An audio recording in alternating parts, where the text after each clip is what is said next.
Thank y'all for joining Hotepish Intelligent Ish Talk.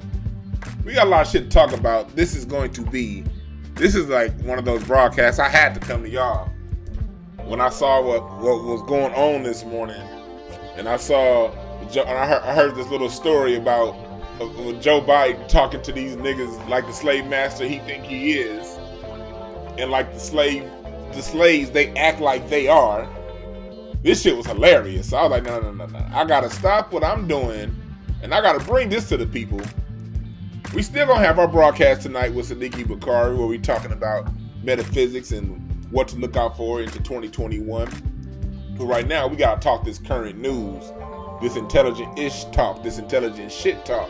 Hotep ish. What's up, some chick named Star? Salute to you. Thank you for buying the merchandise, Star. I appreciate it. Star got a couple of those, a couple of my t-shirts. This one right here. Black people don't owe anybody anything but an ass whooping. That shirt has been selling. So I want y'all to go to hotepish.com/apparel to get that t-shirt. What's up, David Lee? What's up, Al Newman? What's up, John Seegers? John is somebody I met. We was doing a live, and it was a lot of cool people in there, but it was people on that boule shit, and John held it down, held it for the real. So shouts out to John, speaking truth in environments when people ain't necessarily ready to hear the truth. What's up, David Lee? What's up, Tasha? What's up, Think Tank? What's up, Amir? We're about to get into this pretty soon. I just want to let a few more people get into the chat room. We already got 60? We got 65 in so far. Let's get a few more in, then we gonna get it cracking. Give me a second, then we gonna get it going.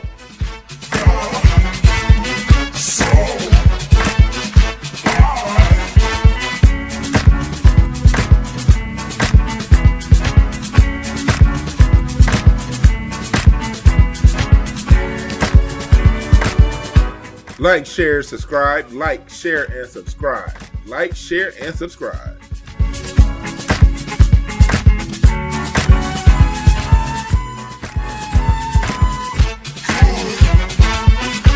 Shouts out to Duncan Pender Hughes on the music.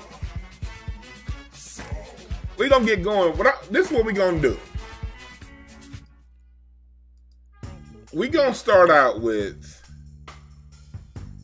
What we gonna do is, I'm gonna play for you some of this interview that Joe Biden. It was not an interview. It was a Zoom call that Joe Biden had with quote unquote black leaders, and where they're voicing their displeasures.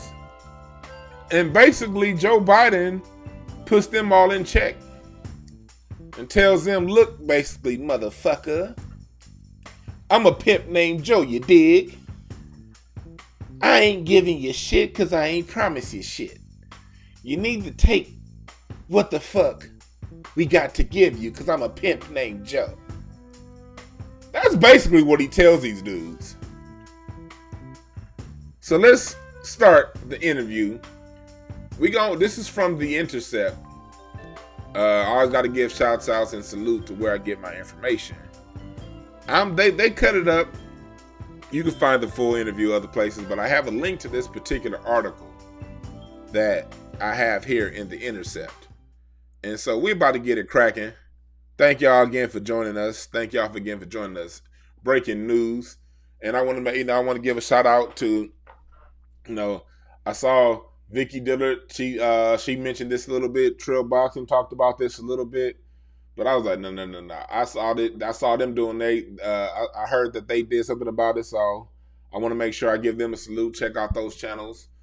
But I got this directly from The Intercept, and they basically cut up parts of a Zoom call that wasn't supposed to be broadcast to the rest of us. And let me see here. Let me go ahead and hit play. Then we're going to get it cracking. We about to get it cracking. Let's see here. Browser share. Again, you see the article I get it from. I'm just basically hitting play from here. So for all you Voteps that are like, well, you hating on Joe and Kamala. What can they do for us? Why are you talking bad about Master Joe? For you guys that like to get your information and you don't trust when a black person says it, so you got to hear it from a white person, this is for you too. Here we go. Welcome to Deconstructed. I'm Ryan Grimm. We ready to go? Hello. On Tuesday, Joe Biden and Kamala Harris held a private Zoom call with a small group of civil rights leaders from across the country. This is a completely closed call, so just want to remind you of that. There's no recording. Clearly, somebody did record, and now I have a copy of it, and now you're listening to it. Present for the Zoom was Derek Johnson, president of the NAACP, Vanita Gupta, a former ACLU attorney who was Obama's Civil Rights Division head, the Reverend Al Sharpton, Sherilyn Ifill, Melanie Campbell, who is the president of the National Coalition on Black Civic Participation, and soon-to-be former Congressman Cedrick Should, who Biden has named an assistant to the president.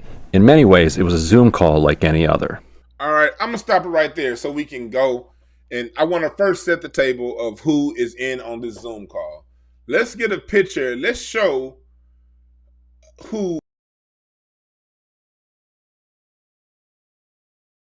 These are the people who were in on the call. You had Derek Johnson, leader of the NAACP.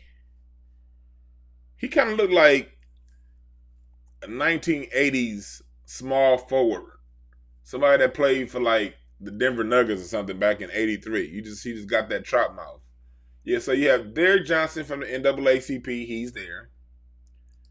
You have Mark Morial, who's there. Mark Morial is a leader of the Urban League. You know, this cat right here, he's a character in himself. He's somebody who I think he likes gold-flavored butter biscuits. Mark Morial, he's in on this meeting.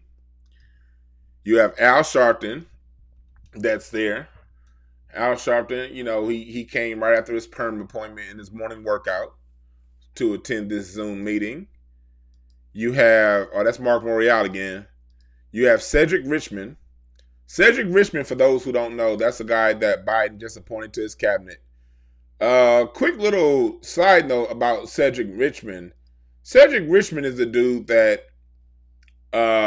if you look here, he was a guy that basically said denied Ice Cube was told that he had to hold off his demands until after the election. He's the guy that basically fell on the sword for Joe Biden over the whole Ice Cube back thing. So we know who we dealing with when we dealing with Cedrick Should. He look like everybody he look like he steals offerings from churches. Look at him. That's just a slick ass look right there, boy. You got him, he's there. You also have Melanie Campbell. Melanie Campbell works for all these do-nothing organizations. She's always some kind of leader in some kind of do-nothing organizations. And she moonlights as an E.J. Johnson lookalike. You know, she played Magic Johnson's son when Magic Johnson's son can't make it. You have her there. You have Vanita Gupta. My question is, why is some chick that looked like the average nurse in a hospital in L.A. in on a black meeting? Her name is Gupta, not Johnson. But, you know, she was somebody who was appointed by Obama to be his diversity over his, diversity. So that should tell you how much Obama gave a fuck about us when it came to diversity and when it came to racial justice. He appointed an Asian, not a black person. So she's in on this meeting. And then you have Sherilyn Ifill. She's in on this meeting also. She's a lawyer for the NAACP.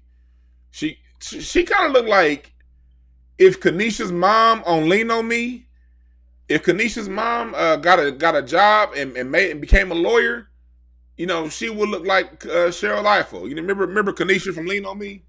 Kanisha's mom. Remember when Joe Clark got Kanisha's mama that job and everything, and Miss Levias? Well, Kanisha's mom turned out to be her. So that's just to give you a setting of here who's on this meeting with Joe in the hole. Mind you, Kamala Harris is in on this meeting also. Kamala Harris is in on this meeting also, but she don't say anything in this part. Let's go back to playing the interview. Well, this is kind of snippets. Can't hear you, Cedrick. You're on mute. It also included a few Biden-esque boasts. I'm the first person, black or white, who called attention to the fact that you were finding that there was the rate of people who were African Americans who are dying was 3 times that of white people. I don't carry around a stamp on my head saying progressive and I'm AOC, but I have more of a record of getting things done in the United States Congress than anybody you know. Mind you, this is how Joe Biden is talking to these people on this Zoom call. These are just kind of snippets of different points when he really going in. This is how he's talking to your quote unquote black leaders. Listen to the slave master's tone in this motherfucker's voice. Anybody you know. Some Biden cringe. By 2040, this country is going to be minority white European. Hear me? Minority white European. And you guys are going to have to start working more with Hispanics, who make up a larger portion of the population than y'all do. And some Biden temper. Let's get something straight. You shouldn't be disappointed. What I've done so far is more than anybody else has done this far. Okay? Number one. Number two, I mean what I say when I say it. But it was also a space for an airing of, if not grievances, at least slight disappointments, and a forum for civil rights leaders to lobby Biden on everything from personnel to executive action to legislation. Many of those in the meeting urged Biden to be aggressive in his use of executive power. I want to ask that you consider issuing an executive order to create a national task force to examine challenges. That's enough. We're gonna go It's going to be important, for example, that I was 3 times out of I want to go back to a few parts. If y'all heard the tone, did y'all peep the tone that Biden was talking to these niggas about? Mind you, these are the people that wear suits that you and I are told to take serious. This is how he's talking to them. Let me play that part again. Let me go back. 40. This country head saying progressive and I'm AOC, but I have more of a record of getting things done in the United States Congress than anybody you know. Yes, Joe Biden said, I have more of a record of getting things done in the United States Congress than anybody I know. Joe Biden, what are some of those things that you got done in the United States Congress? Oh, the Truth in Sentencing Act that was in the 94 crime bill. Let's break down some of Biden's history when it comes to some of the things that he's gotten done since he's been in Congress. Shall we? Look at this. He had, if we look back to the 1980s, this dude, Joe Biden, he co-sponsored the bill and approved the bill from Strom Thurmond that gave crack to cocaine a 100-to-1 sentencing disparity. Why? Because he knew the government, we always got to go back to the point. People always be like, well, they still should have took the drugs. Look, statistics show anywhere from 16 to 20% of the population across all racial lines will take drugs. Whether you're white, black, Hispanic, Asian, in the United States of America, anywhere from 16 to 20% of all racial categories will take drugs. As a matter of fact, black people have the lowest. I think black people, last I checked, was right at 16, a little like 15.5%, and white people were like at 18, 19%. So everybody's going to take drugs. So what they did was the drugs that they ushered and forced into the black community, cocaine in the form of powder and rock. Joe Biden was the motherfucker that said that one gets a harder sentencing disparity than the other. Look at this. If you want to know a little more, you can go to this article right here. This is New York Magazine. Black voters will always remember Joe Biden for who he was. Joe Biden helped kill the most effective policy for improving black educational attainment that America has ever known. Y'all know that? Joe Biden has done a lot of things for black people in his legislation. Everything from killing education to the drug disparities, making the criminal justice system more punitive specifically towards black people than any other group. Y'all can look it up. Joe Biden's bullshit is out there. It ain't nothing to hide.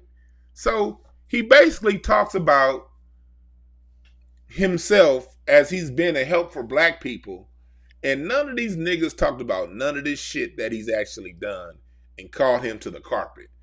They just allowed him to bitch slap them through this interview. Look at this right here. Let's go on to this. This part right here, he says right here, is what really pissed me off. Anybody you know. Some Biden cringe. By 2040, this country is going to be minority white European. Hear me? Minority white European.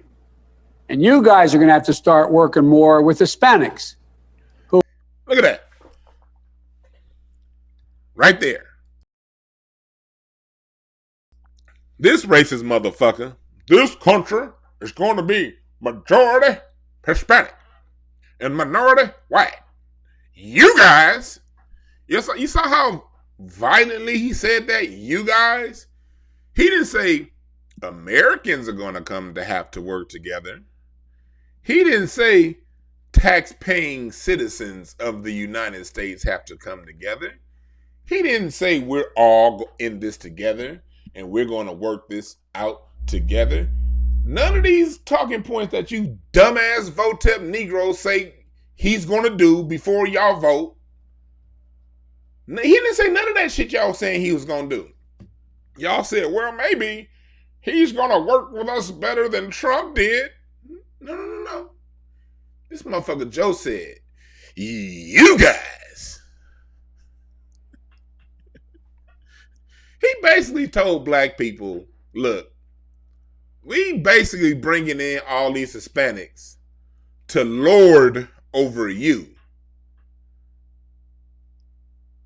That's what he meant when he said, you guys are going to have to work more with Hispanics. He was saying, we are going to have our buffer class Hispanics be the majority majority.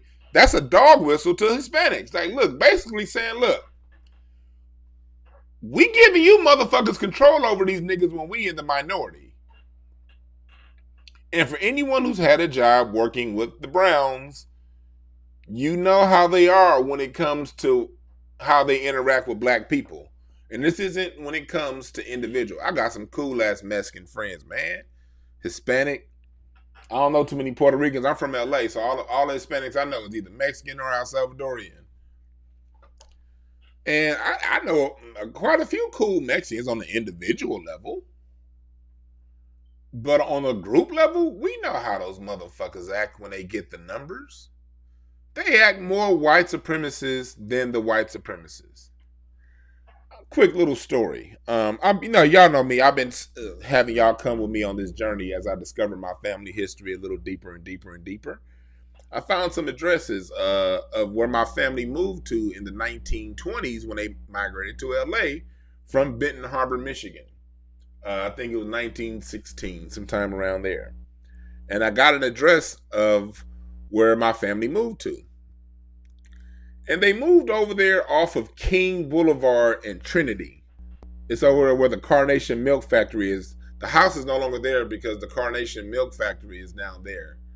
Not Carnation, Golden Cream. I think it's Golden Cream. It's one of them. Is it Carnation or Golden Cream? It's one of those ice cream milk-making motherfucking companies. It's over off King Boulevard near San Pedro and just south of downtown LA. That's where they herded black people into in LA during that time. I found out that one of my, through a neighbor that still lives on that street, there was one black neighbor that still lived on that street. That was like they were the grandchildren of the people who originally had that house back in the 1920s. They were my great grandparents' neighbors when they moved to LA in the 1920s. One black family still on the block that had their house passed down over the last 100 years. And basically they said what happened was black people still lived on that block for the most part through the 80s. But then the minute the block became majority Hispanic, 88, 89, the Mexicans started like painting swastikas on the houses, throwing bricks through the windows, telling them to leave, nigger. And then when the police was called, the police not being much help, basically letting the laborers know that the police, for the most part, co-signed this behavior. Yes, this is Los Angeles, California, during the motherfucking 90s. The minute the Mexicans got the majority on the block, they started trying their best to force the remaining niggas off the block. Can I tell y'all the whole truth? Yes, culturally, genetically, a lot of these Mexicans are black, but this is where a lot of niggas get it messed up. Genetically don't mean shit if culturally you don't identify as it. These people culturally identify as European. It don't matter that they had that little European blood was one drop 3 generations ago, and they mama looked like Wheezy Jefferson. They grandmama looked like Wheezy Jefferson. They had that one little drop of European blood back in the 1800s. So in their mind, they're European. So if that's who they are in their mind, that's what we have to take them as.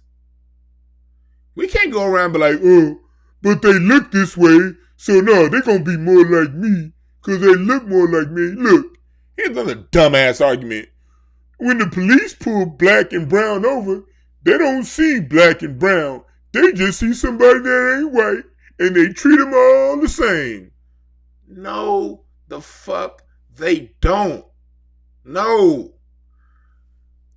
When you look at the statistics, basically here in LA, they'll have black and white people, blacks and Latinos at the same number in jail, but it's like way more them than us. And when you look at the different, look at the police departments here in LA. You got the Vikings, full of Latino and Asian police officers that are gangs that specifically target and harm black people. You have the Banditos, specifically Latino and Asian gang within the sheriff department that targets black people. Okay? This is what's going on now. So, this is who Joe Biden is saying, you niggers gonna have to work with. Because Joe Biden knows the anti-black thoughts and ideals and way of life and living that the Latino people have towards black people. And I'm not saying all Latinos think this way, but I will ask you this question. Why is it, especially for those of you who live on the West Coast here in LA, why is it that you've never seen a black Mexican walking down the street? Let's tell the truth. It's literally millions of Mexicans that look like 50 Cent walking around Mexico now. It's literally millions of Mexicans walking around Mexico that look like Kendrick Lamar, that look like goddamn Delroy Lindo. You don't see them making it to the United States. Why is that? Why is it that Mexico didn't start counting their black Afro population until 2015? What about saying like, this is for la raza? This is for the race. That's how they think at home. So if they think like that at home, what the fuck do you think they think when they come here and they're given preferential status by the people that black folks elect?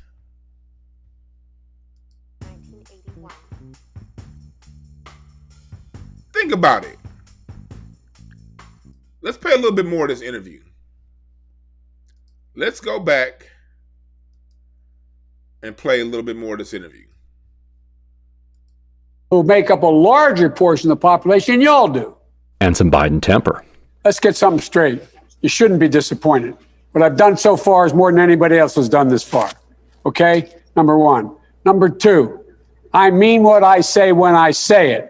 But it was also a space for an airing of, if not grievances, at least slight disappointments, and a forum for civil rights leaders to lobby Biden on everything from personnel to executive action to legislation. Many of those in the meeting. I'm going to skip forward in the interview. I'm going to skip forward in this interview. It's another part I want to get to.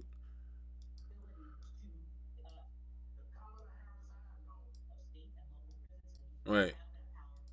Department of Justice. And here's Al Sharpton. We don't care about throwing fists in the air and the symbols. We want the substance. The Joe Biden I've known is substance. The Kamala Harris I've known is substance. We need it now more than ever. And I would hope that the first day you start doing the things with your executive orders to restore some dignity to law enforcement in our community and to voting. Biden, in fact. This motherfucker Al Sharpton said, the Joe Biden I knew is substance. The Kamala Harris I know is substance. Let's break that down. What kind of substance? Look, y'all know my history with Kamala Harris. I've said it on this channel plenty of times. But, you know, out of repeating myself too much, those who have heard this story, bear with me. Those who are new to the channel, please listen. My relationship to Kamala Harris goes back to 2008 when I first saw her in a nightclub in Los Angeles, California. She was at the time district attorney in San Francisco, and she was getting ready to run for state attorney general of California. She came down to Element nightclub, had a fundraiser where she talked about how she's going to seek justice for black people. She's going to seek justice for the police. She's going to hold police accountable. I donated money to her back in 2008. And then when Patrice Richardson died under mysterious circumstances by the LA County Sheriff Department,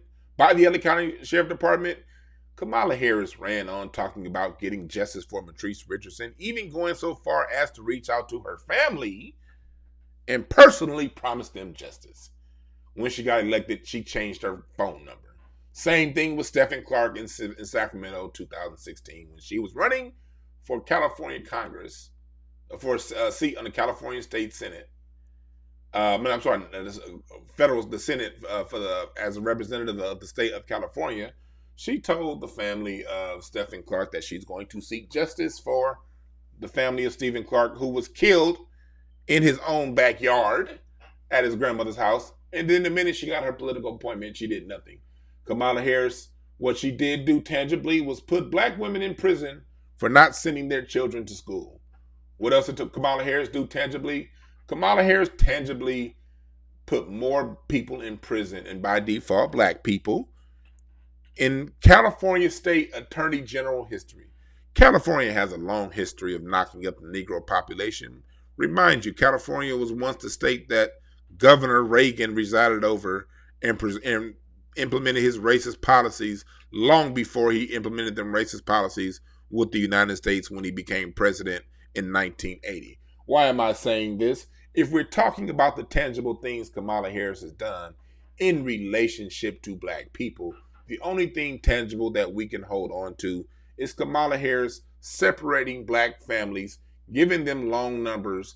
Another thing we can say she's done is when she was told by the California State Attorney General to release, the United States Attorney General, that California's prison population is too overcrowded. You need to release some prisoners because it is a crime against the Constitution to have so many prisoners. What did Kamala say? She said California wildfires are coming. So since the wildfires are coming, we need to keep our prisoners for the wildfires.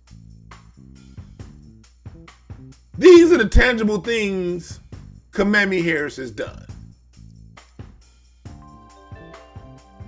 So to hear Al Sharpton lead in with that bullshit ass statement lets you know right then his accountability is not to black society.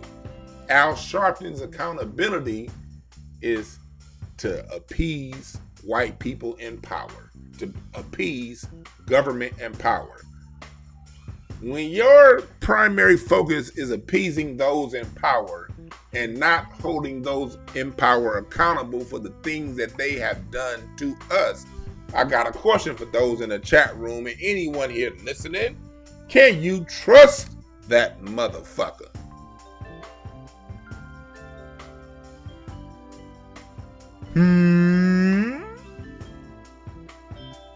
You're right, Char.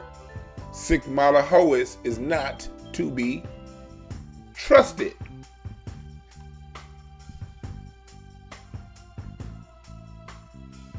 Now, let me go a little more in this interview and play a little bit more. Has an enormous amount of power as president. 2 episodes ago, we devoted an entire show to just that. It turns out that Biden does not appear to be a deconstructed subscriber. Here's how he responded to those calls. There's some things that I'm... This is, let me set this up because I kind of started playing a little back.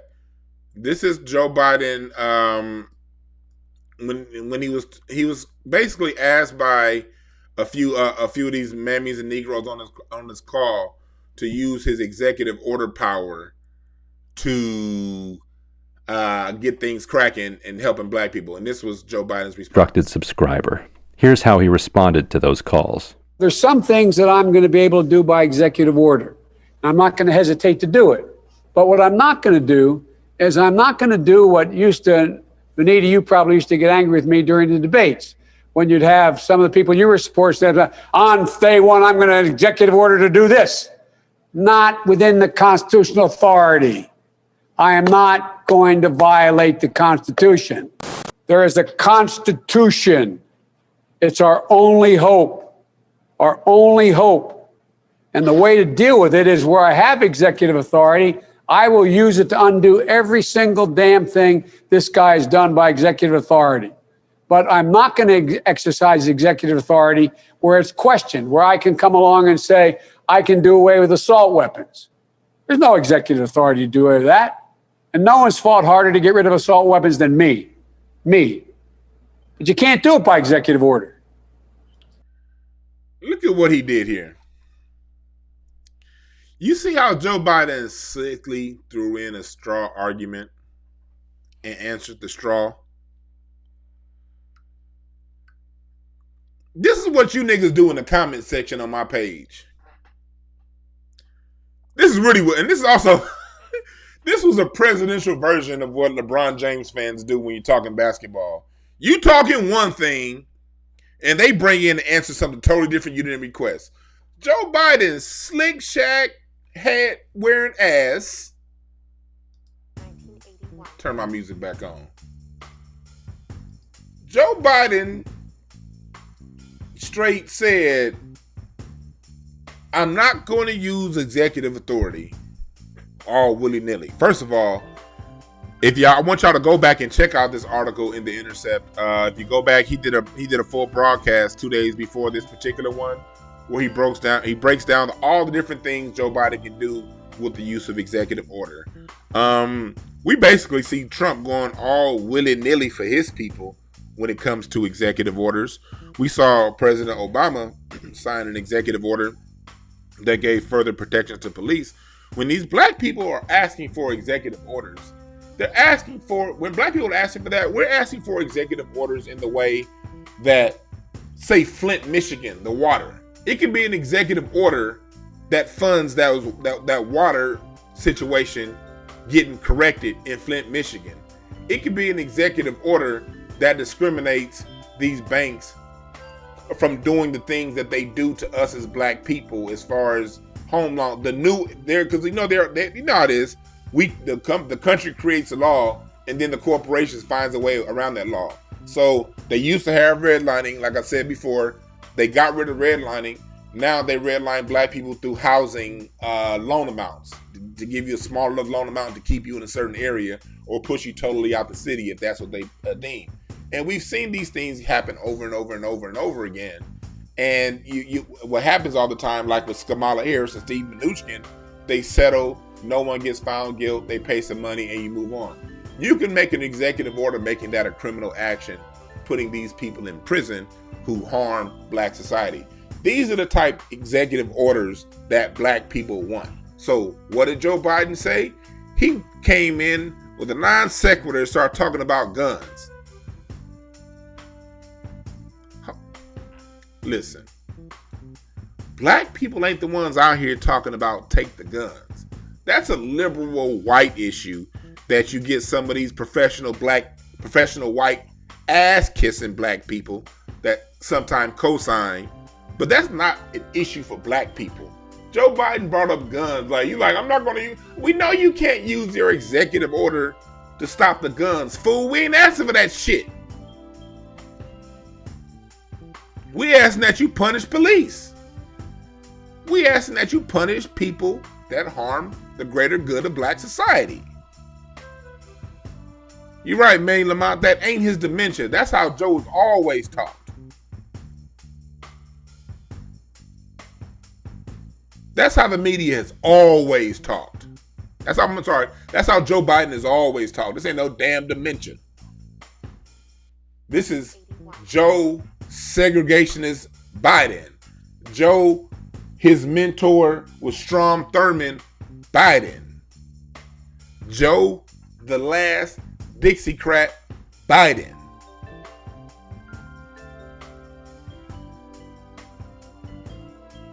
Yeah, this motherfucker. Let's play some more of this interview. You do that, next guy comes along and says, well, guess what? By executive order, I'm going to say everybody can own machine guns again. So we got to be careful. I know you all know this. I know you know it. And poor Kamala's heard me say this, and so has Cedrick. I used to have a friend named Bob Gold, who was a really bright guy. Not much of it. We went to school together. He wasn't an academic whiz. The Bob Gold story sadly doesn't go anywhere. The upshot of the anecdote is that he taught Biden the word overstand, which is a kind of black power term from back in the day that was used as a stand-in for understand, but adding in an element of higher level awareness. He looked at me and said, Joe, I not only understand you, I overstand you. I'm sure you overstand me. You ever notice one of the hallmarks of a racist white person is to tell a story and try to connect it to blackness in some way. I overstand you. Nigga, Joe, stop it. Stop it.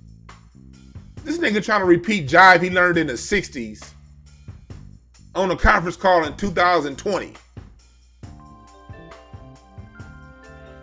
Let's keep going. Here.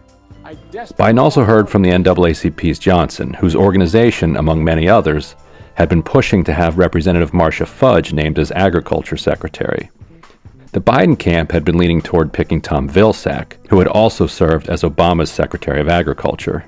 Johnson let him know it would be a disastrous idea. I would like to caution you in terms of the opportunity to get good people confirmed in the Senate. It would result in the outcome of this Georgia election. And anything that could peel off any of the votes would be something. Listen to how this nigga's talking. These are the people that we have representing us, black people. This is who's talking. Let me pull this picture up. This is the person talking right now, Derek Johnson. The small forward, the 1980s small forward for a team that never makes the playoffs. That's how he looked. This is the guy talking. Now, I'm asking, Mr. President, we need for you to do these things. Why this nigga talking like Aaron Neville sings? Afro people don't listen to grown-ass men with soft-ass voices. Black people, this is why we don't get shit done. We don't get shit done. Because we got these apologetic ass niggas speaking to somebody who just finished talking to you like the slave he thinks you are.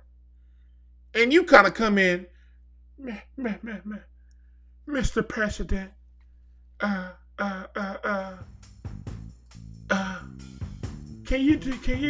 we need you to please to listen to us, and Mr. President, man, if you don't get that shit out of here, niggas sound like a 6-year-old asking for an ice cream cone. Motherfucker, you write AOI a world, no nuts. He looked like he asked soft ass questions. He talking like a nigga who listens to his wife when she tells him to be sitting down. This motherfucker just finished singing the touch, the feel of curtain, the fabric of our life. Now, Mr. President, can you please listen to my cotton soft voice and do what black people need you to do? Oh, cis ass nigga. Let me keep going. Something that could be harmful to the outcome. Former Secretary of Business that could have a disastrous impact on voters in Georgia. Shirley Sherrod is a civil rights legend, a hero. I live in the state of Mississippi. I'm surrounded by civil rights icons, and I understand the reverence that many of them have, particularly in rural areas. Johnson is being delicate there. You already just said, I see the problem that people are having, particularly in rural areas. Niggas, rural area is code word for white people.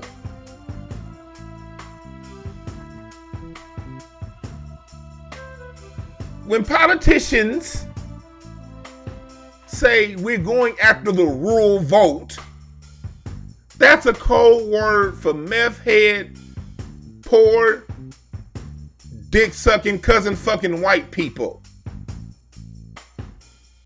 So when this motherfucker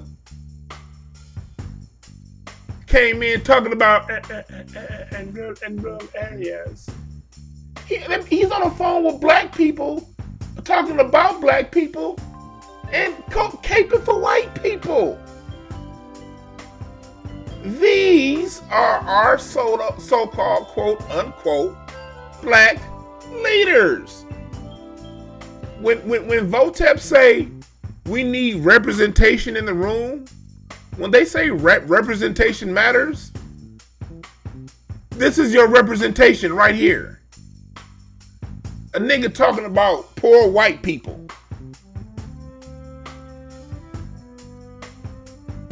This is your representation, people. Niggas in city, he can't even go so far as to even use code words that we know universally mean black. He didn't say urban areas, code word for niggas. He didn't say in disadvantaged communities, another code word for black people and other people. That's a mixed code word. Disadvantaged communities means black people. We're gonna say black names, but it's other people that are that community. We just don't want to say black. He didn't even use the soft shoe cooning black terms. This is our so-called representation. Let's keep going. His point that if Biden doesn't win Georgia, he'll struggle to get his people confirmed is a solid one, but he's being polite. It'll also block his entire legislative agenda. But our younger listeners might not remember the story of Shirley Sherrod, who Johnson mentions at the end of that clip. Let's take you back to July 19th, 2010, when Andrew Breitbart posted a short clip of her speaking before an NAACP audience. I'm not going to play the full Shirley Sherrod interview. Y'all go back and listen to that part. I'm going to skip past that. That's when, Johnson. Shirley Sherrod. After that, Vilsack apologized and offered her a job back at the USDA. Basically, if you want to know the Shirley Sherrod incident, Shirley Sherrod is a black woman who again was on some coon shit. She basically had, it was a white farmer that needed some seed, some crop that she had and that he needed.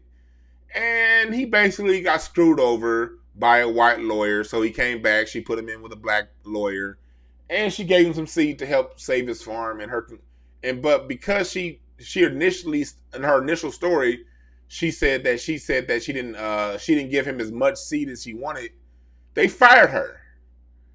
But then when she goes through and she talks about, okay, that's a moment I shouldn't let racism hold me back, and so I went back and I helped the white guy out, they basically went and rehired her because she went and basically said, I realize it's not a race issue, it's a poor people issue.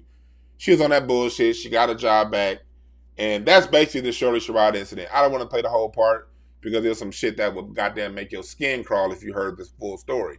But if you want to hear the full part, this is from theintercept.com. The link is in the bio if you want to hear the full everything that I'm saying right here in transparency. I am using this audio according to the Fair Use Act. So yes, it is okay that I use this audio as long as I ain't playing no video and the rest of that bullshit with it. But you see the full article in the comments description below. Okay. But this new job would focus on fixing the agency's race issues. The reference that many of them have, particularly in rural areas. Would focus on fixing the agency's race issues. She said she didn't want that burden and turned it down. She basically flash forward 10 years again and back. And that's good. We don't want a woman like that. Johnson. Shirley Sherrod is a civil rights legend, a hero. I live in the state of Mississippi. I'm surrounded by civil rights icon, and I understand the reference that many of them have, particularly in rural areas. So I want to make sure that as you consider appointments, that you do so with November 5th in mind, so that we don't miss an opportunity to be able to get confirmed some of the outstanding candidates that you're going to bring forward.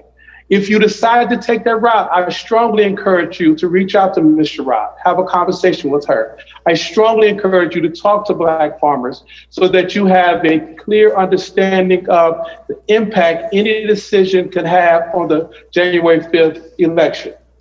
So he's basically saying, well, I want you to elect the Black woman who said, farming issues aren't about race. They're about opportunity.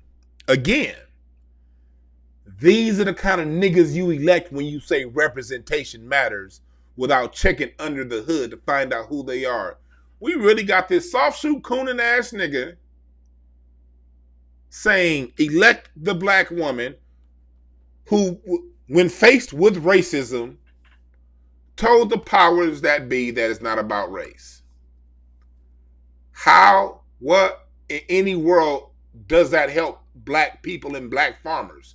If the Black person in office with the Black face sees their issue as an opportunity issue and not a race issue, how does that help them?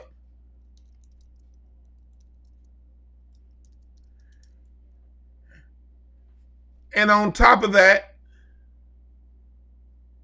you don't need no study. You don't need to have a conversation about what Black farmers are going through. This shit's out there. This is an article in modernfarmer.com. And it's talking about reparations and how it goes through talking about how systematically over the last 100 years, between Black heirs to property, between acts, between sales, there's another article that you can find where I was looking for it in the USDA. I cannot find the article, but you can just Google Black farmers and you'll look up all kinds of shit There's articles with USDA admitting to selling bad seeds to black farmers. There's been all kinds of shit that black farmers have had to go through here in the United States. And instead of this soft shoe coon ass nigga saying fix the problems that we know happen, that we can identify that happen, that we can even point back to the heirs of these people who it happened to, he says, we need you to hold on, let me change my tampon. Hold on 1 second, let me change my tampon. Okay. My tampon is straight. We need you to elect a woman, a black woman, in office who, when things come down to race, she's gonna say it's not about race, but it's about opportunity and money.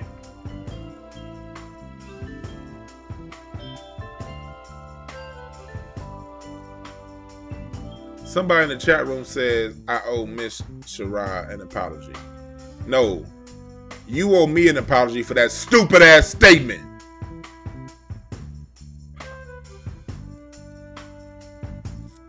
When it came time for Miss Sherrod, who was faced with an obvious racial issue, she said it wasn't about race. The primary reason white supremacy racism lives on is because what Dr. Francis Welsing said. White people play stupid and black people play ignorant right along with them. If you want to get rid of the darkness, all you got to do is turn on the light. You don't shadow box in the dark and act like we don't see what's there. The way to rid yourself of an issue, the way to rid a society of an issue is to shine a light on it. And when a light is shined on it, keep that light on. Don't turn it away. If you turn that light away from what's going on, then don't speak for black people.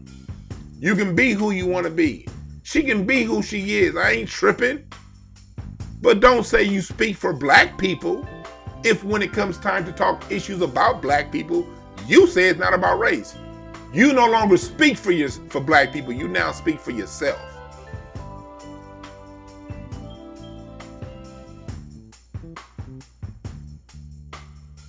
You're right, Raw Status. Somebody put Zen Master in timeout, please. One of my moderators. Don't boot him. Don't block him. Just put him in timeout. We got somebody here looking for attention. Well, we got some serious business. Here at Hotepish, hotepish.com, I want to make it very clear. This is a black first channel. This is a black first channel.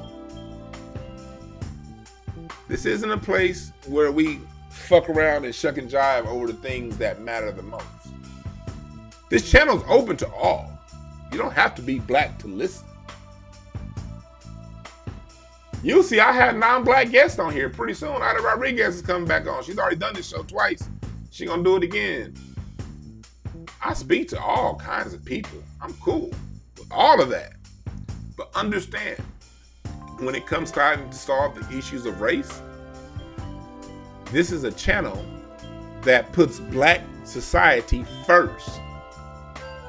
Not a couple individuals here and there who've done a few things here and there for a select small group of black people.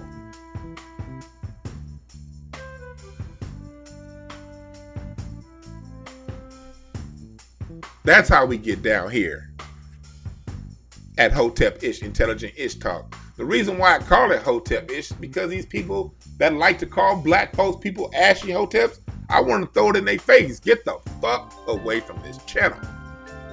I don't have time to deal with shea butter Twitter, as Tariq says. I do not have time to deal with people who come from countries where cake soap sells out and they want to come to America and tell us how to be black. I'm not shitting on people from those countries. No, I'm not. Because there's a lot of dope ass people that come from those countries here to the United States. But the dope ones listen to what we saying and they see what's going on, and their primary concern is ending white supremacy. Then you got the other ones whose primary concern is getting the safest house within white supremacy. And if you're that kind of person that wants to get a safe house within white supremacy, this may not be the channel for you. This is the channel where we want to replace the system of white supremacy with a system of justice. Justice is where those who need the most constructive help get the most constructive help. And right now, Black society is the group that needs the most constructive help out of the United States. So with that being said, Black people needing the most constructive help out of the United States, we are here to talk about Black people getting the most constructive help out of the United States. How do I know I'm talking real pro-Black? We just lost 30 people in the chat room the minute I switched the conversation to this being a Black first channel. But I don't give a fuck, because those ain't the people we want around anyway. We are here to talk and exchange ideas with Black people who want to use our intelligence, our wherewithal, our know-it-how on solving the master issue of the United States, and that's race. And that's why we are here on this topic, because we have Joe Biden speaking to a group of Black people about what he's going to do as president to give Black people what we are owed. That's what we are here to discuss. Rogue 007 says, Dwan, I got your donuts on deck. Don't trip, Rogue 007. Your mama already sent me them donuts when she came by and gave me that morning head at 7:15 a.m. this morning. Your mama left them donuts, and she brought some warm ones, so she brought an apple fritter in this motherfucker. This is Hotepish, where we bring the profound and the profane. We talk about what's going on in the world, but yeah, we still keep it loose. We crack jokes and talk shit too. I'm not one of them people that go around thinking, y'all, just because a person disseminates information, they got to be all square and there. Hell no, we talk shit here too. Now that 007's mamas gave me them donuts. Oh, and she brought some coffee too. She brought me coffee in one of those stay hot coffee cans. She brought me some of that coffee. You know them stay hot canisters? She brought me that coffee at 7 a.m. and this shit's still hot than a motherfucker. Thank you, 007. Thank you, mama, for waking up this morning to bring me those donuts. Thank you, Pop, and Cash App, DwannBrown, if you feel so inclined. Hotepish.com/apparel for your t-shirts. Let's get back in to this Joe Biden bullshit ass discussion. It is our goal as NAACP, it is our goal as civil rights community for this administration to be successful. And it can only be the success we need it to be if we have the ability to get good people confirmed. I want Joe Biden to be successful. Hold on, listen to that shit again. Our goal as NAACP, it is our goal as civil rights community for this administration to be successful. And it can only be the success we need it to be if we have the ability to get good people confirmed. This nigga, him again. The nigga that looked like Patrick Ewing's little nephew.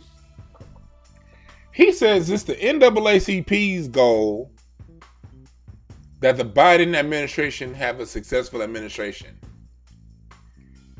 He didn't say it's the NAACP's goal that black people get the tangible benefits that we demand for putting Joe Biden in office.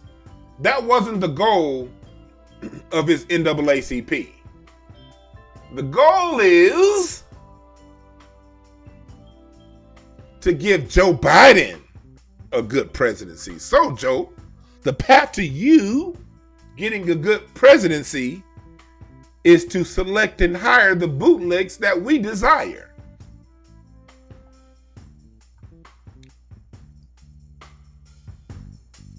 This nigga look like he could tear some catfish up, don't it? This motherfucker look like he eat catfish and grits breakfast, lunch, and dinner.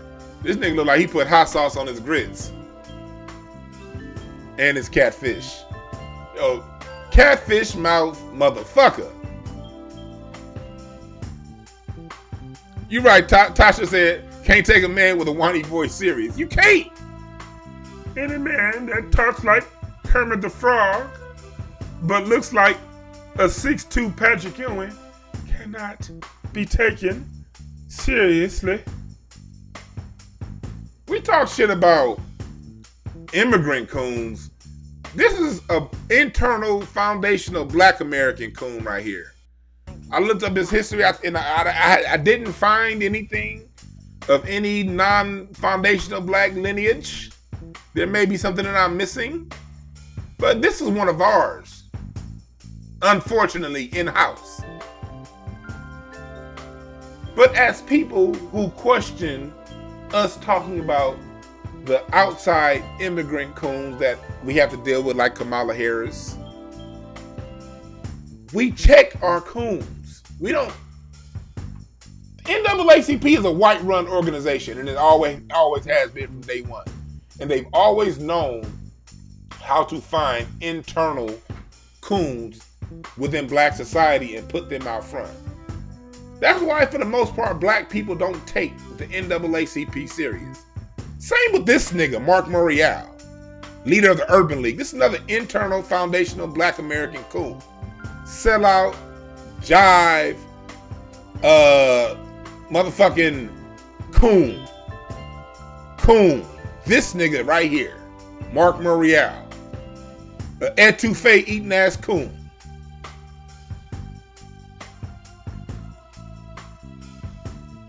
These are the people we have speaking for us. Let's go back and listen to this bullshit. Biden, however, used the warning on Sherrod as a jumping off point for a counter warning. Don't push too hard on police reform, he told the group. At least not now. One of the things I'd be concerned about, just as was pointed out to me that you wanted me to be concerned, Derek, I think it was you said it, about, dealing with Vilsack as in terms of agriculture. Well, first of all, you can learn more about Vilsack's record, but my point is this. I don't think we should make that a big issue going into before January 5th when the election takes place down in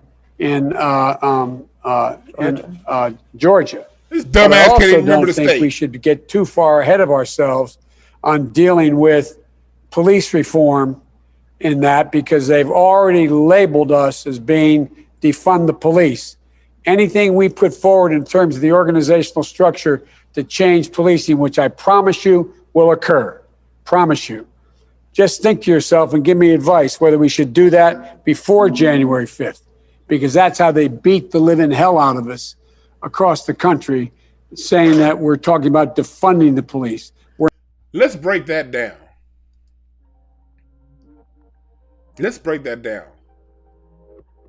Did defund the police actually cost Democrats across the country? That's some shit Jim Clyburn's sorry ass is repeating.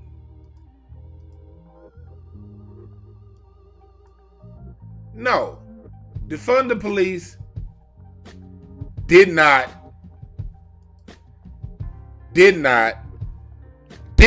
cost Democrats. Case in point, here in California.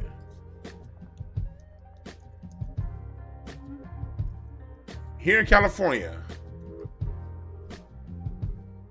defund the police is basically what got Jackie Lacey kicked out of District Attorney of Los Angeles.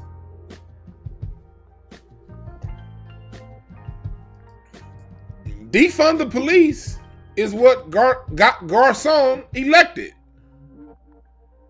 And look what happened on his first day here in LA. The first thing he said he's going to do as new district attorney of LA is hold police accountable. He said that this isn't the right article. I'm looking for the right article. I wish I had this shit already saved up, but I don't. But Garcon basically saying his things that he wants to do here in LA is not only is have police reform, but police reform in a way of non-violent police, like when people have mental health issues, send out an unarmed unit, which is basically something that was a major thing that defund the police wanted. Defund the police wasn't about necessarily saying no police. It was about taking the funding from police and putting that funding towards other means that can help solve the same issues without the police being there. So the new district attorney of Los Angeles is saying, look, we can do that. We're going to make it to where we're going to put people that don't have guns in charge of responding to people with mental health issues. This is why I know that can work. Your host here, DwannBrown, Hotepish, intelligent shit talk. Y'all know I used to work in mental health. And one of my primary job responsibilities was responding to people in mental health crisis. Yes, that's what happens when you're contracted through the Department of Mental Health, DMH. We had something called the crisis line. And the crisis line was if one of our mental health clients were in a crisis, they called us, and if you had that phone for the weekend, you had to go out there. And if you didn't have that crisis phone, you had to, if one of your current clients, one of your 15 clients was in crisis, you had to be the one that go, because the PET team is a team out here in LA that basically is a van that when people have a mental health breakdown, that's the van that basically comes and 5150s people. But in order for that PET team van to come, a representative from their Department of Mental Health contracting agency had to be there. Guess who was one of the representatives of a Department of Mental Health agency that had to be there? DwannBrown. Me. Talking. Do you know how many times I responded directly to either a client I knew and oftentimes didn't know the weeks I would have the crisis line of a kid who had a knife and they were threatening their foster mom? Who did they call? Me. I was able to de-escalate these situations without shooting anybody. Why can't the police? Those of us who know how to talk to people, we know how to talk people down from crisis situations and moments. We're the people that need to be out there when people are having these problems, not some short-tempered, small dick having ass cop who can't wait to get off so he can shake down one of the local drug dealers for some of their drugs and fireworks.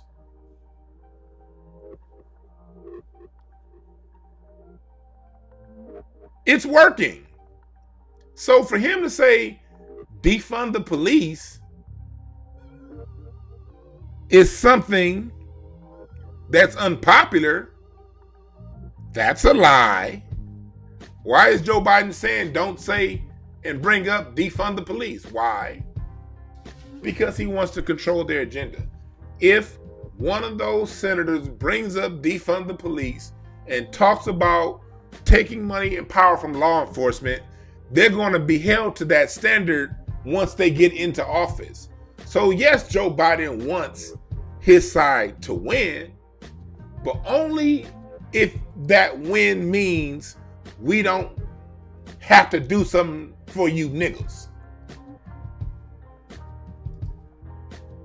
That's what he means when he says we don't want to bring this up before the election. Because if you bring it up before the election, it's a wildly popular cause that we've seen in Oregon, California, and all Washington that we don't want spreading to the Red South. And if you make that if you put that and interject that into the political discourse, at some point we're going to have to honor it.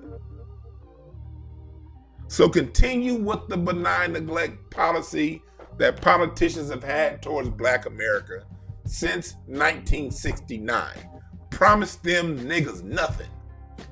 That's why he's saying, don't talk about defund the police. Because if that happens, it's going to have to be part of my agenda, especially if I want to be reelected in 4 years, if he lives that long.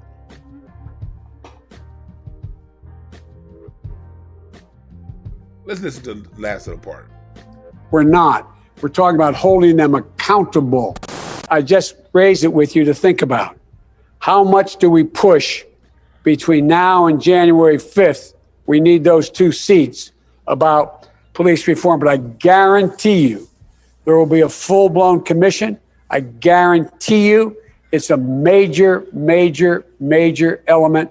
And as Reverend Al said, I was a pain in the ass to everybody except him when we did the commission before. I didn't think we went far enough.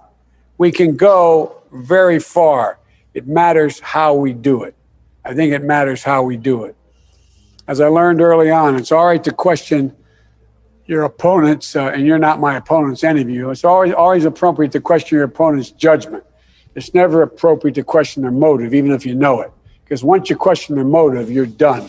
You can't get anything done. By the way, let's talk about building highways. By the way, you're in the pocket of the cement industry. Now, what can we do together? You see how he just did that? Don't talk about defend the police. Ramble, ramble, ramble, ramble, ramble. Let's talk about some shit that I want to talk about now that's not going to specifically benefit Black people. You see how slick he did that? You see how slick he did that? Let me keep going. Not a chance of getting anything done. So we can be tough, question judgment, not motive to get things done. And we can be tough, question motive, but don't question motive. Basically saying don't question my racial motivations behind what I'm doing. Because if we question motive, I can now see that every time we talk Black, you find a reason to you talk about something else. If we just stick to what we're talking about, we can keep it there. But if we get into questioning motive, I can ask, Mr. Biden, why every time I bring up something Black, you bringing up highways? This nigga literally bringing up cement. Who the fuck brought up cement? You're right, I am Festo. Freudian slip. When he said opponent. That's exactly, man, 100. That was a Freudian slip. Let me replay that part. And you're not my opponents, any of you. It's always appropriate to question your opponent's judgment. You're not it's my never opponents. Far. It matters how we do it. I think it matters how we do it. As I learned early on, it's all right to question your opponents, and you're not my opponents, any of you. It's always appropriate to question your opponent's judgment. It's never appropriate to question their motive, even if you know it. Because once you question their motive, you're done. You can't get anything done. By the way, let's talk. Oh, yeah. Because once you question the motive, you can't get anything done. Well, what are you trying to get done? You can question the motive and get things done if the things being done are the things that the people who were motivated to vote for you ask you to get done. You can question motive all day at that point. The only time you can't question motive is if the motive is fucked up.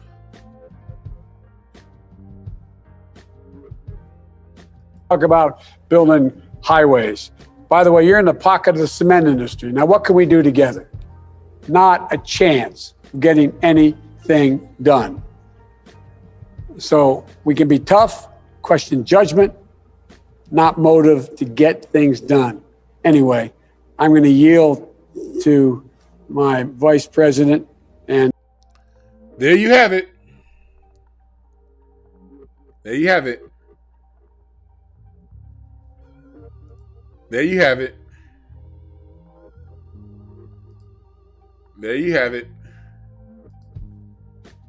Joe Biden telling people how they need to get down, how they need to question him, and what they need to do.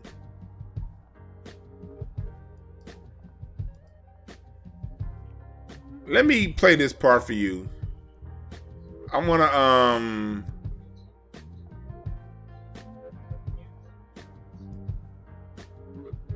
hold on. Here it is. This is another part of the interview I want to get to.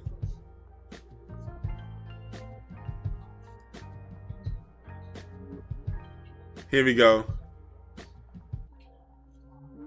Listen to this right here. Is one of those. This is a clip from one of the most soft-ass softball questions that he got from one of the people within the interview, and then I want y'all to hear how Joe Biden responded, and then I'll be done with Joe Biden when after I play this part. I mean what I say when I say it.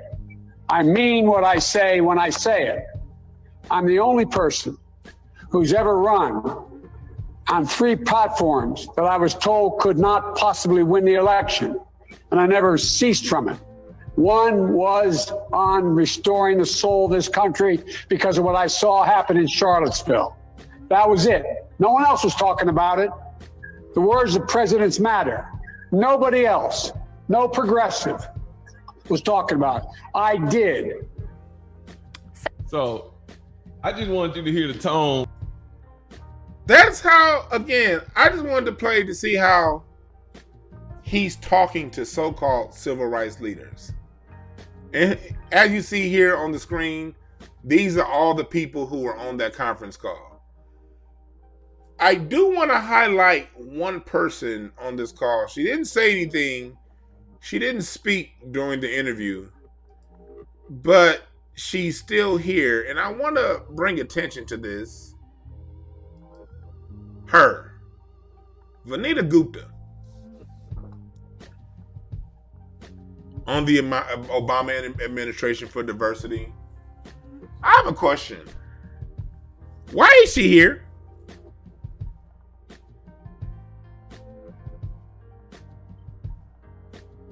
Why is she in on a discussion involving black people? Black people have a unique set of needs. We have a unique position, political position within the United States of America. We are an exceptional people who've done exceptional things that need exceptional attention if we're going to participate in the political sphere. And these niggas allowed her into the conversation. Who is she? Why are you here? Well, this is who she is. This is a woman of Asian descent who comes from the pharmaceutical industry.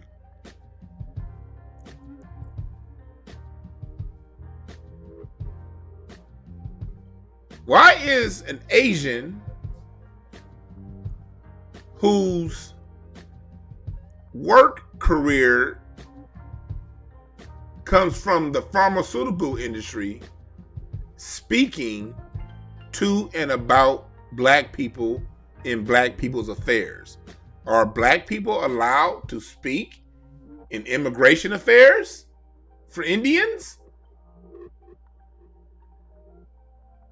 Are black people in India allowed to speak for black Indians about black Indian affairs in India, the untouchables, the Dravidians, and the lower class of black people that get discriminated against in India based on the color of their skin.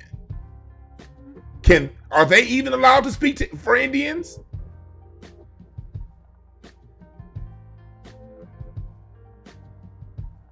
So why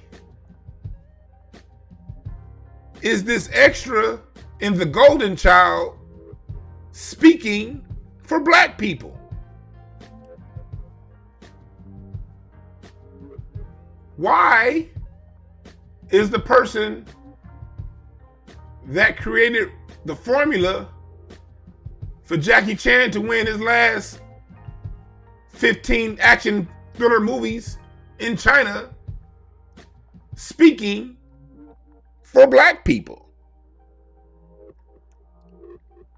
You're black, and here's the more insulting part of it.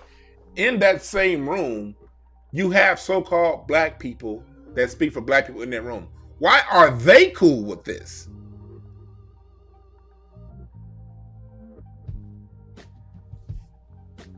Why are they cool with this?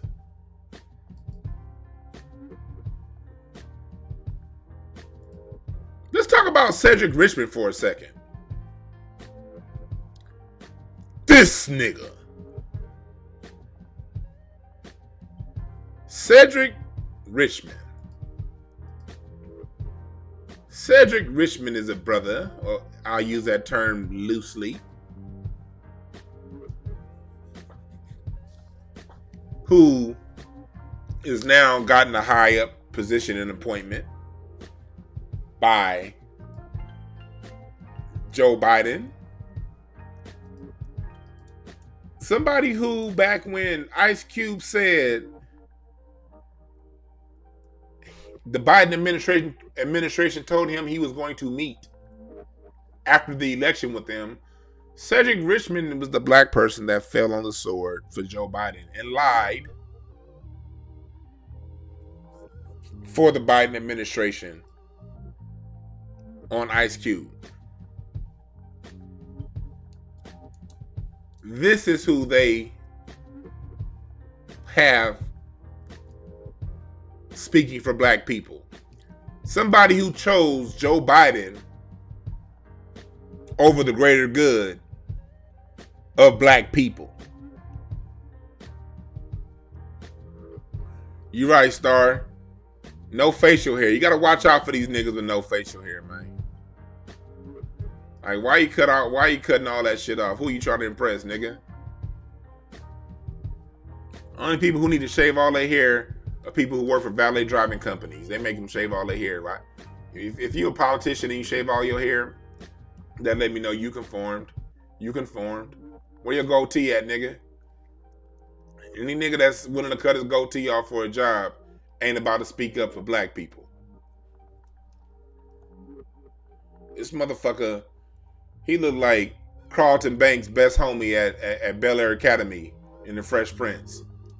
That's who Carlton Banks was kicking it with at Bel Air Academy when he wasn't around Will.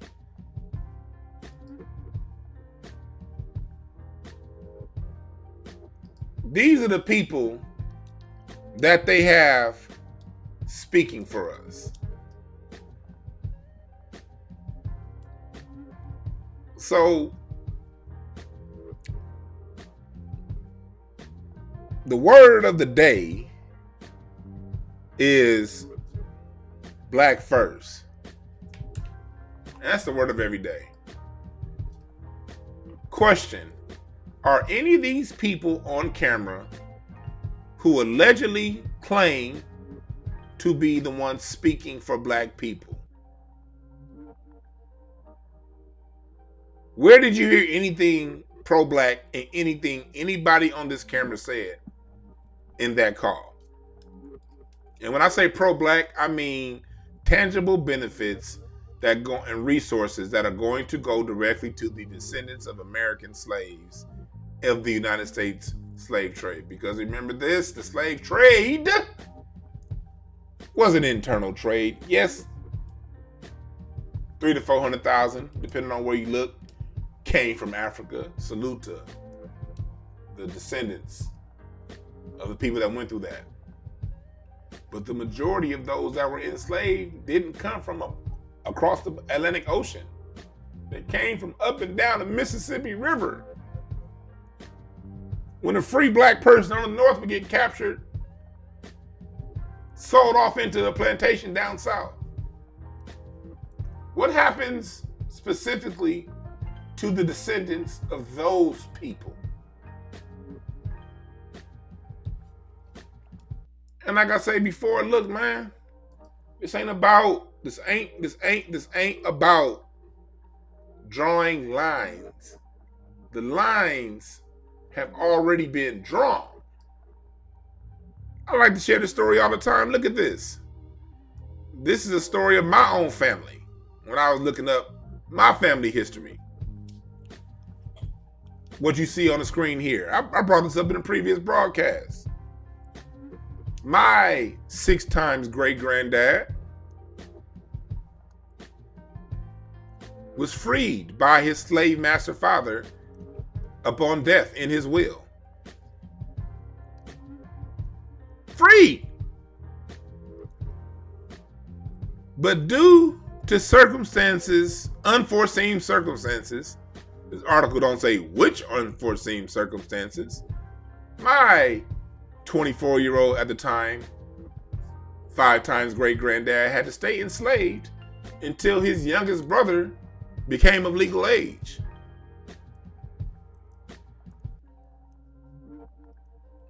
His youngest brother was 2 months old.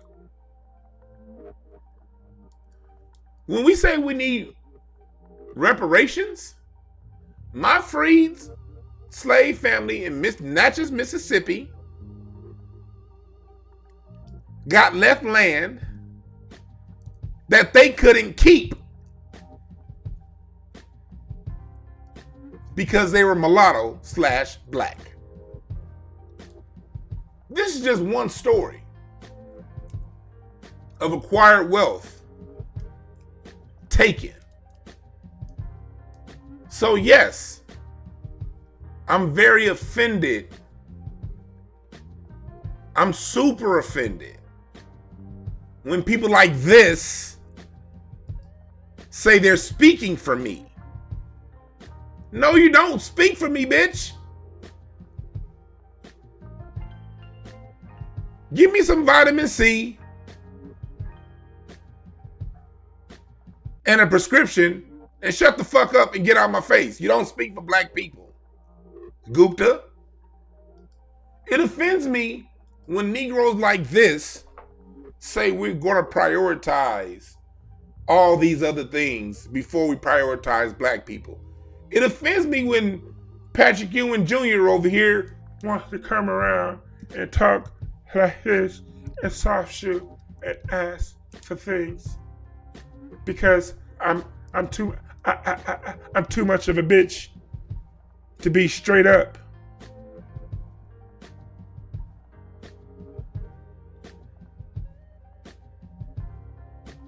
Yes, it offends me when these people are afraid to speak truth to power. You got power on the phone, on the line, and you talking like a bitch.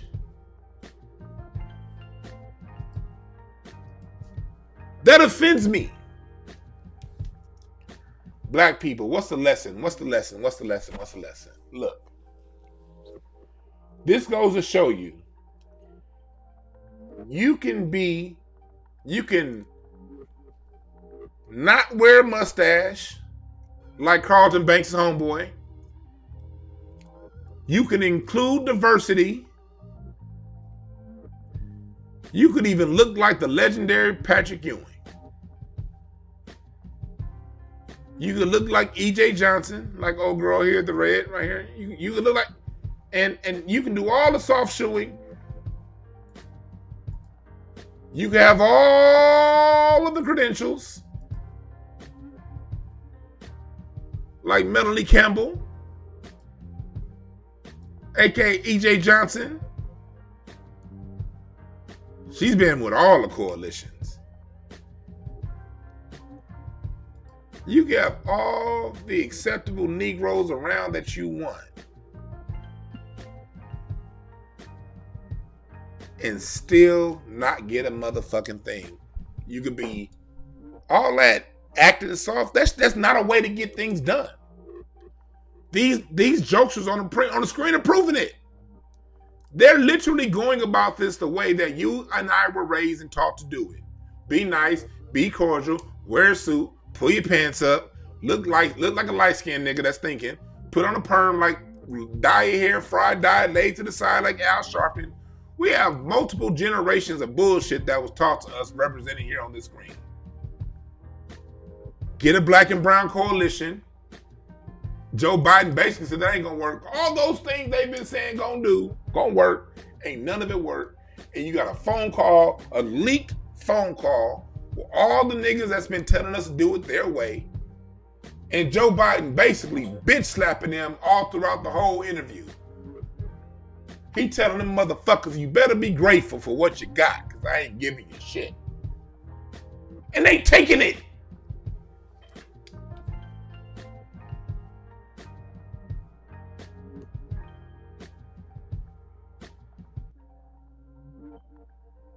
They taking it. So the lesson is this. Let your nuts hang. Be unapologetic. Speak up for black people. And make it plain. Like our granddad used to say. Say it, Jane, and make it plain. You dig?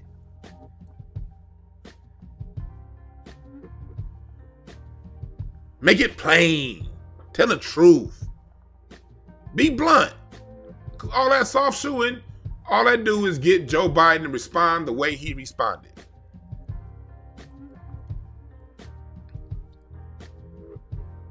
Black people, this is for all you voteps out there that said we need to hold Joe Biden accountable. Were those people that was on the phone, including Cedrick Richmond, the person that lied on Ice Cube, did that sound like they were holding Joe Biden accountable? Or does that sound like they were sheepishly just happy to be in the room with him and be acknowledged?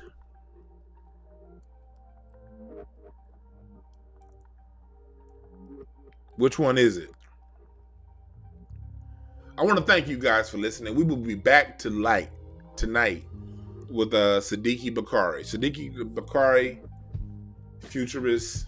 He's been on the show before, talking about different things going on with technology. We're going to be speaking some metaphysics tonight. We're going to be speaking some deep conversation. We're going to be having a look towards 2021, what to see. I'm not going to tell you all the things that we're going to talk about, because some of the things that we're going to talk about, they don't like you to talk about on these YouTube channels. So I'm not going to put it in the title. It's not going to be in the description. You're just going to have to listen. But it's going to be some dope, deep-ass game that you want to hear. Siddiqui Bakari, somebody he's a regular on the Carl Nelson show. He's been here in LA helping people solve their issues for a long time. He has a reputation that preceded him. Someone that I heard about long before I started doing this. And I'm glad to have as a regular on my show. So I want you guys to tune in tonight, 8 p.m. Pacific Standard Time. We're going to have some metaphysics talk. We're going to have some social talk. We're going to have some talk about what to look forward to in 2021. We're about to talk about all of the things and a lot of the things that people call pseudo and this and that. If you think that shit is pseudo, stay the fuck away from this show tonight. But if you do have an open mind and you want to hear alternative points of view that aren't fixated in the mainstream, that aren't fixated in Christianity or any of these formal religions, please tune in tonight. We will be doing it right here on this channel. So remember this. Oh, and check me out on Craig Facts. We'll be on Craig Facts today, 3:30 p.m. Pacific Standard Time. We're gonna be cracking jokes and doing all kind of shit. We got some big shit headed your way. out of Craig Facts. So that's what we're going to be doing. I'll be running my mouth all damn day today between Craig Chat and tonight. I Am Manifesto tonight. The show will be at 8 p.m. Pacific Standard Time, sometime in that pocket. I might not be right on time because at the Craig Facts, you know, shit, sometimes we be cracking our jokes and talking shit. And I gotta hurry up and rush here. So I might not be on right at 8 o'clock, but I will be on around 8 o'clock tonight with brother Siddiqui Bakar. We're gonna be talking some metaphysics and some real deep shit for those who are into the deep shit. For those who believe that everything that Jesus rose in 3 days, and if you believe that Adam and Eve populated this full planet, if you think that Noah's Ark was a place that Noah found a way to fit all spiders, lions, tigers, bears, this nigga must think Noah must have been Jasmine Sullivan because he ain't scared of lions or tigers or bears on his ship. If you believe into that, tonight's broadcast may not be for you, but if you're open-minded, you will learn a lot.